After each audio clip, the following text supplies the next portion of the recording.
Heute für euch eine Personenbeschreibung.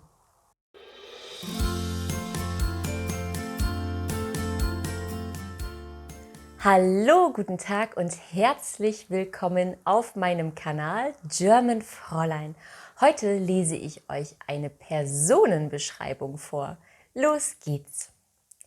Ich heiße Anna Müller und ich bin 27 Jahre alt.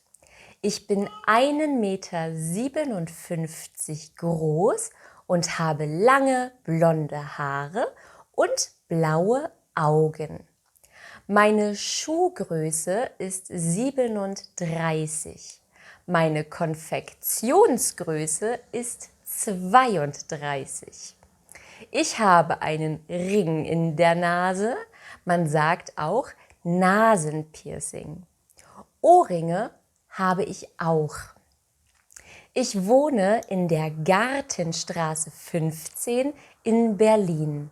Berlin ist die Hauptstadt von Deutschland. Geboren bin ich in Hamburg. Meine Muttersprache ist Deutsch. Ich spreche noch Englisch und ein bisschen Französisch. Ich bin mit meinem Mann Christian verheiratet. Er ist 28 Jahre alt. Ich habe 2 Kinder. Sie heißen Toni und Heidi. Toni ist ein Junge. Er ist 6 Jahre alt und geht in die 1. Klasse der Grundschule. Heidi ist ein Mädchen. Sie ist 4 Jahre alt und geht in den Kindergarten. Mein Mann arbeitet in einem Büro und ich arbeite in einem Supermarkt. Im Supermarkt räume ich Regale ein, kassiere und spreche mit Kunden, die Fragen haben. Ich habe jeden Tag um 15 Uhr Feierabend und hole dann sofort meine Tochter aus dem Kindergarten ab.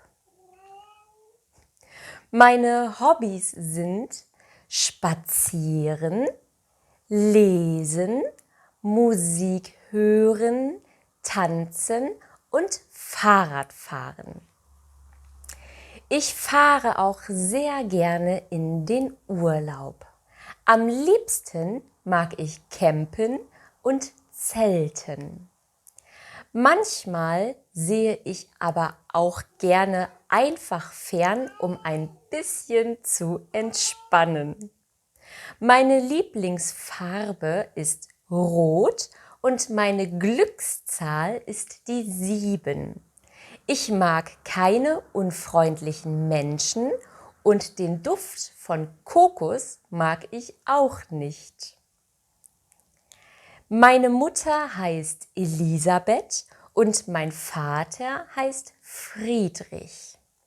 Meine Mutter ist 53 Jahre alt und mein Vater ist 55 Jahre alt. Sie sind verheiratet und leben in München. Meine Mutter arbeitet bei einer Versicherung und mein Vater ist Maler. Ich sehe meine Eltern selten. Ich habe einen Bruder, er heißt Tim und ist 31 Jahre alt. Er lebt in Stuttgart und ist Tierarzt. Meine Schwester heißt Luisa und lebt wie ich in Berlin. Sie ist 24 Jahre alt. Wir sehen uns regelmäßig und kochen zusammen. Weihnachten verbringen wir immer alle gemeinsam. Die Familie meines Mannes und meine sind dann immer in einem Ferienhaus im Schwarzwald. Das war es schon wieder für heute. Ich hoffe, ihr konntet alles verstehen. Ich habe mir ganz viel Mühe gegeben, langsam zu sprechen. Abonniert gerne den Kanal, teilt das Video, schreibt gerne in die Kommentare. Ich würde mich sehr, sehr freuen und ich hoffe, wir sehen uns beim nächsten Mal wieder. Tschüss, bis bald und auf Wiedersehen.